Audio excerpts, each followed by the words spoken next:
everybody. Welcome to this edition of the Rink Report here on Monumental Sports Network. He is Tarek El-Bashir. I am John Walton.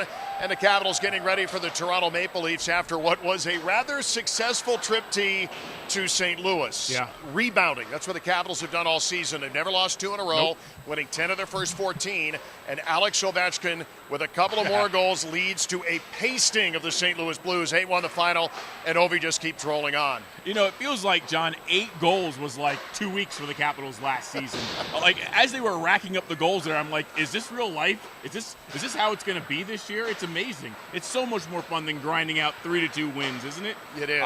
And with regard to Alex Ovechkin, I mean, the dude has just turned back the clock. He's defeated Father Time, who had been undefeated for, all of eternity. And 39 years old, and he's on pace for 59 goals. I mean, I know I've said this before, but, folks, get ready. He's going to break this record this season.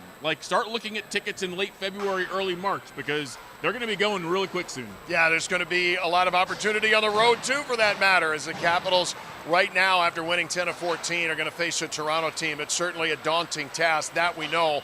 But here's the crazy thing in comparing this year to last year. Yeah, it's Alex Ovechkin. He's got 10 goals. But Connor McMichael also has 10 goals. And by Connor scoring 2 in St. Louis to get to 10, the Capitals became the first team in the NHL this season to have 2 guys get to double digits in goals. Who would have thought that even in training camp, let alone last season? Not me. No. I mean, it really is unbelievable. So I took a deep dive on the analytics to see what really is going on. The Capitals are at the top of the table in so many analytical and metric terms. I mean, right now, according to Sportlogic, they are number 1 in even strength goals scored. In standard metrics, they are third, 4.21. 4.21, this is a team that averaged 2.6 last year. Even strength shot attempts from slot. They're getting to the hard areas, and they're scoring goals from there. Slot passes. They're making passes to the dangerous areas. I mean, it really is incredible what this team is doing, and I don't think anyone really saw it coming. Dylan Strome is doing his best Nicholas Backstrom impersonation. Only Nathan MacKinnon, as the new week starts, has more assists in all the National Hockey League. He picked up 3 more in the game in St. Louis. Looks good doing it. Right. We talked about what he's on pace for, and I know on pace for is whatever. But the fact that he has as many points as he does right now is absolutely incredible. It really is. And what I really appreciate about what Strome is doing right now is he's kind of changed the way he plays the game, right? I mean, last year he was a shoot-first centerman who could also set up. I mean, he's put up assists in the past, but he was a guy who was looking to call his own number. He's deferring now to Alex Ovechkin because Alex Ovechkin's hot, right? I mean, You want the puck on number 8 stick. I believe he has played a hand in all 10 of Ovi's goals, which is also pretty incredible.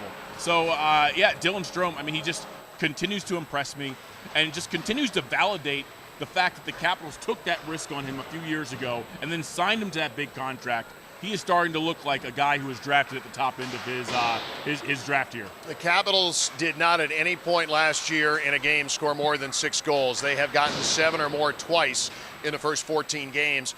And in the game in St. Louis, they had 15 different guys end up with a point, 7 guys that had multiple point games. And it's not the first time it's happened. You go back to that Columbus game, it was the same kind of feel where it's not just one line. It's like the McKinnon line in Colorado that goes out and gets 11, 12 points. They're getting points across the roster. There is balance in that, and to me, there's sustainability in that. Yeah, I felt like last year, even when the Caps were playing well, I was waiting for, Lucy to move the football or someone to pull the rug out, right? It didn't feel very sustainable. But you look at the depth of this team and the way they're winning games and the fact that everyone is contributing, like you said. I mean, and it's not just the forwards who are putting up the points. The Ds are starting to put up points now, too. And we've talked about that so many times, John, how that was a problem last year. The defensemen were second to last in goals scored. They were pretty far down in terms of overall points. They're starting to move their way up. They got up to a little bit of a mess start, and then Jacob Chychrun got hurt. But now that Chychrun's back, they're starting to move up the charts again in terms of contributing to this offensive outburst that we've seen from the Capitals. I want to get back to the D in just a minute, but Logan Thompson, 7-0 after his win in St. Louis against the Blues. Doesn't know what it feels like. Longest streak in a Capitals uniform, beginning of career. It's incredible. To do it in 50 years worth of hockey. It's amazing that it's happened that way. And I thought maybe the game in St. Louis might be the best he's played because the Caps needed him. You look at 8-1, you're like, oh, it was a laugher. It wasn't. It was close early. Yeah. They needed him to perform, especially in the first period, to his utmost ability. He did, and they ended up winning big. But Logan Thompson had a bigger role in that than it might have appeared. You know, I love the fact that his numbers are now starting to reflect how well he's been playing. I felt like for a while there he was making the big saves at the right moments, but maybe there's some goals that he wanted to see again, and that was affecting his save percentage. That's very important to a goaltender. They want their numbers to look good, in addition to playing good and racking up wins, and now he's at a 9-10 save percentage. Goals against is down to 2.55. You know, his goals saved above expected is one of the best in the league now. And, you know, we talk about that penalty kill. The backbone of the penalty kill has to be your goaltender. He's getting the job done shorthanded. I mean, again, you talk about this front office and the fact they're able to go out and repeatedly mine these gyms, find these cast-offs, these players who don't fit with other teams, and they bring them in, they identify them when there's an opportunity to get them, and then eventually they sign him to long-term extensions. He hasn't signed his long-term extension, but if he keeps playing like this, he will. And the other, when talking about long-term extensions, another guy that we can talk about too, and again, getting back to the defense, is Jacob Chychrun, a guy who comes back after a 5-game absence in St. Louis. He finds the score sheet. Matt Roy slotting in. So you've got the 6D that you wanted to have all in the right seats, and really for the first time we saw that happen in the game against St. Louis. You know, and Jacob Chychrun did not waste any time coming back, right? A goal, an assist.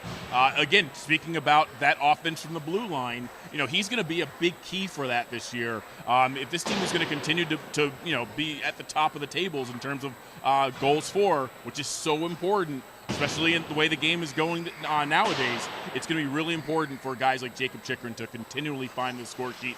And they're playing well defensively, too. I mean, you know, defensemen are defensemen for a reason, right? Their job is also to, you know, keep the puck out of their own net. You know, we talked about how good Logan has been, but the defense, you know, for large stretches of the season has kept the shots against in the teens. We have a chance to talk today with assistant coach Mitch Love, and looking forward to this conversation we've got coming up here in just a couple of minutes. A guy who, in his second year behind the bench with Spencer Carberry, does a lot of things behind the scenes that a lot of folks may not know about. And his nickname is Lover. Which is all you really need to know. Here's our interview with Mitch, recorded just a little while ago. Happy to be joined by assistant coach Mitch Love here in his second season with the team. It's been a lot of fun so far. 10 wins in 14, and the resiliency to this group that we've talked a lot about on this show, where you're going to lose occasionally, but you don't want it to fester, and so far, so good on that front. Yeah, it's been a lot of fun. Obviously, winning is fun, but for us as a staff and obviously the players in there, it's a process too. We know it's difficult to win in this league. You know, we have found ways to win this year where maybe some of those games slipped away from us last year. And that's a huge credit to our guys. And, you know, obviously there was lots of different adds in the offseason to our group. It's given us and the players a little of a different look, you know, even off the ice, a lot of personality. But it's, you know, so far so good, but there's lots of hockey to be had here, and this is a busy stretch we got coming up with some tough opponents, with some more road games, and it'll be a good test for our club. What do you think has been the key to getting 7 new guys on the same page? We saw Nashville the other night. You know, they also brought in a lot of big-name players. They haven't been able to gel as quickly. Well, I think that's a credit to our veteran players that have been here for some time, the culture they've put in place here. So if you're a new player coming into that and you're seeing Carly, you're seeing Willie, like, and how they conduct their business, and us as an organization, I think those guys have no reason not to follow suit there. I think that's a big factor. Right. You know, and I think even last year, I mean, it was an interesting season. We dealt with a lot of stuff. I mentioned earlier, John, like the resiliency of our group. I think that plays into effect with the changes that were here and the expectation for us to be competitive again. We changed a few things as a team, the way we play the game, you know, this year versus last year. And so I think that's been a new slice on life for everybody. So everybody's kind of on the same page because it's new for everybody. It's new for everybody, exactly. Right. So I think that's been a factor in terms of our early season success. We've watched Alex Ovechkin score goals in these parts for a lot of years, so no real big surprise to anyone that he's doing it again. But the fact that the Capitals are the team that have the first 2 double-digit guys, 2 guys to 10, which, considering the offense and where it was last year to this year, seems like a really good comparison to me to say that's how much things have changed around here. But it's, for Connor to be able to have the kind of season that he's having, it's been an unreal start for him. Yeah, it's been unbelievable. It seems like every time, him and his line are on the ice, something's going to happen offensively, and they're feeling it right now. Obviously, is, you guys have seen this for many, many years. Every hockey fan has. It's quite impressive. Even those goals the other night, they're on a stick, off his stick, in the back of the net, just like that.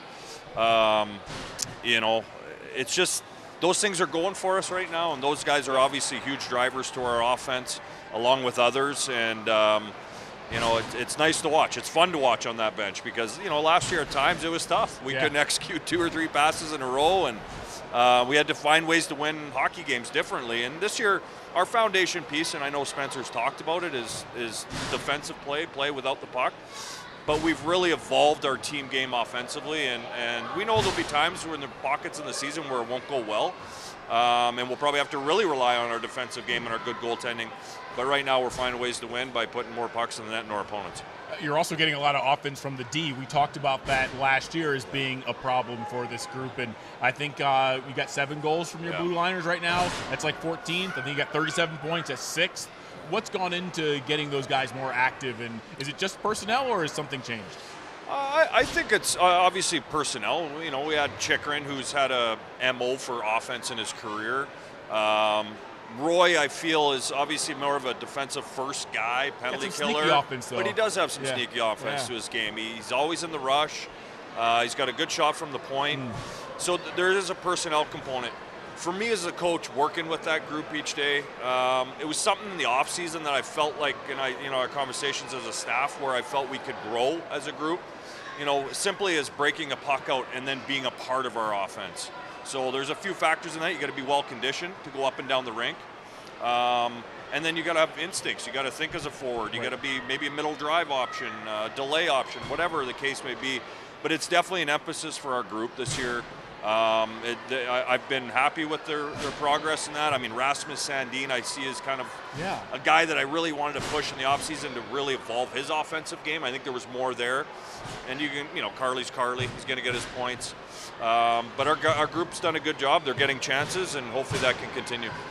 For the most part, the Carolina game is a bit of an outlier in the back half at 2-2, but shot suppression has been so important and been so well executed, where more often than not, if you're the opposition trying to get in on your guys, they're not getting to the interior. What goes into that?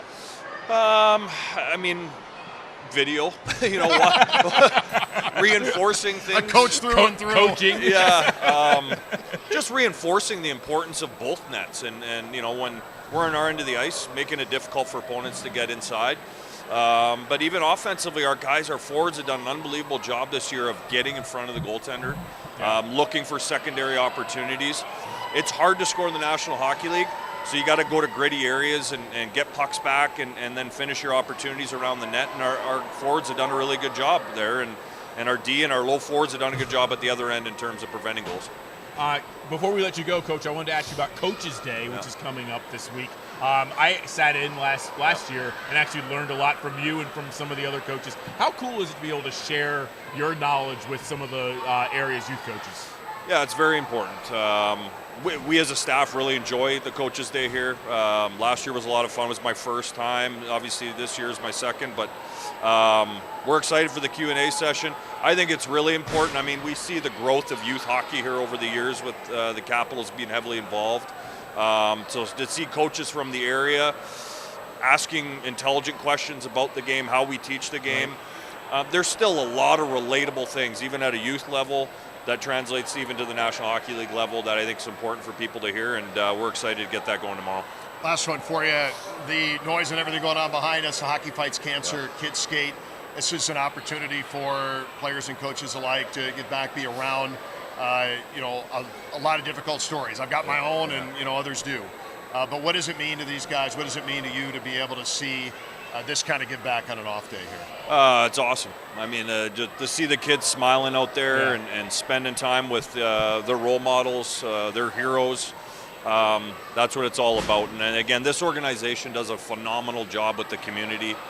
This is obviously right up there with the events that they put on, and our guys are more than accommodating to be a part of it. And it's really special to our organization and our team. So we had Maddie Walton on the show, a special guest earlier. John, I understand you have a pretty funny story to tell about I do. So whenever the games are on, I mean, she's not quite 2, and she watches the games on TV at home. And I am told, I'm obviously not there, but I am told that whenever the bench interview comes on and she sees you doing it, she has you and I a little confused and is like, Dada, Dada, Dada up on the screen. I promise you that I know that's not the case, but at the same time, she's a big fan of yours, so I just thought you should know that. They say bald is beautiful, Bald John. is beautiful. So, listen, that's what we got going here. You better believe it. so that's awesome. You know what? That's awesome. I get bald in the beard. I get it. Yeah. And, I'm a girl dad, so I also get that. Yeah, too. no, it doesn't get any better than that. Well, Mitch, we'll leave it there. Thanks for joining us. Sounds Appreciate good. it. Thanks a lot, guys. All right. Thanks. Appreciate Mitch Love joining us. And, yeah, Madison Walton making an appearance here. Hockey Fights Cancer, the kids skate going on, and she's going to take part in that. And she wanted to be part of the show, Tark, so who are we to say no? Absolutely. Love having Maddie along. So I did a little quick research. Maddie is the youngest person to ever appear on Monumental Sports Network. So you got that going for you, Yep. so that's a good thing. Yep. We got a few more things to chat about here in the meantime. How about one of the young guns for the Capitals in Connor McMichael? We mentioned earlier in the show that he's gotten to 10 goals, but in doing so, not only is he tied with Alex Ovechkin for the team lead, but he and Alexei Protas may be 2 of the biggest reasons why this team is where it is right now offensively. And if you continue to get that kind of production through the course of the year, the Capitals are going to be a tough team to beat. We've talked so much this season about the players that were brought in from other clubs. But what really stands out to me is the improvement of the guys who are already here. I mean, Connor McMichael has not taken a small step. The past few years, he's gotten better every year, but they were like, small steps. He's just taken a leap this year. Same with Alexei Protas. Same deal. You could probably even extend that to Rasmus Sandin and Marty Ferravari. These are guys who were young veterans who we thought would make, improvement this year, but we didn't know they were going to take these huge leaps. All 4 of them have really taken big steps. And we talk about the new guys. Yes, they're all playing well. But, man, that homegrown talent, you got to have some of that because a lot of those guys aren't on those big tickets. You got to have that in a Cap world. Rasmus Sandin, another guy, and we think of him as being a veteran as far as his time with the Maple Leafs and all of that, but he's still one of those young guys too, and goals with 2 straight now, with the game going back to the game against Pittsburgh and the game against Toronto. I told you it's going to be a different kind of show today. But with Sandin to be able to do it not once but twice, he hadn't had a goal since February until Friday night, and now he's got goals in 2 in a row going into a game that I know always is circled on his calendar, and that's against the Maple Leafs. Yeah, no doubt about it.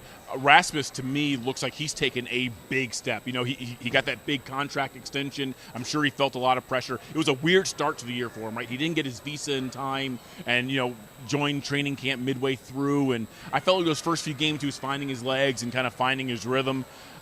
He's also a guy who's been asked to take on a different role, right? I mean, when he first came here from Toronto, he was going to be a guy who might quarterback the power play. He got all those points in those first few games here with the Capitals. Oh, he's going to be a 40, 50-point defenseman. Well, they go out and get Jacob Chychrun this year, and now all of a sudden, he finds himself on the third pair, and he's being asked to kill penalties, and he leads the team in block shots.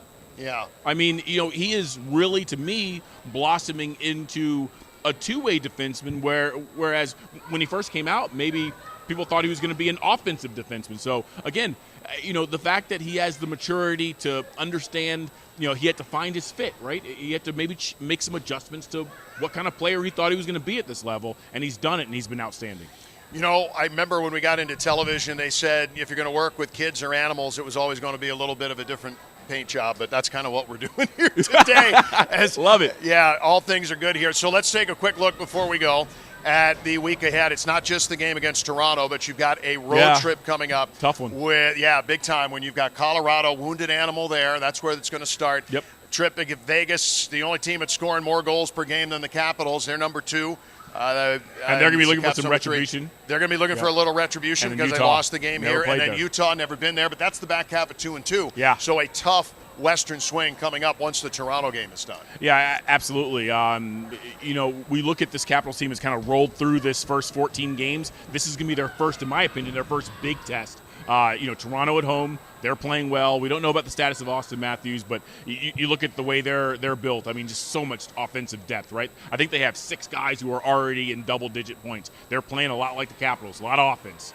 And then you go on the road to the West, time difference against some pretty good teams. I mean, Utah has turned out to be one of the surprises of this young season. As you said, Colorado, they've gotten off to a little bit of a soft start, but you know what? They still have Nathan McKinnon and some really good hockey players on that team. So, to me, this next 4 games is really going to tell us a lot about what this Capitals team is. Capitals have won 10 of 14. They'll try to keep it rolling against Toronto on Wednesday. See the game with Joe B. and Craig on Monumental Sports Network. For Tarek and for Maddie, I'm John saying so long. We'll see you next week, everybody. Say bye.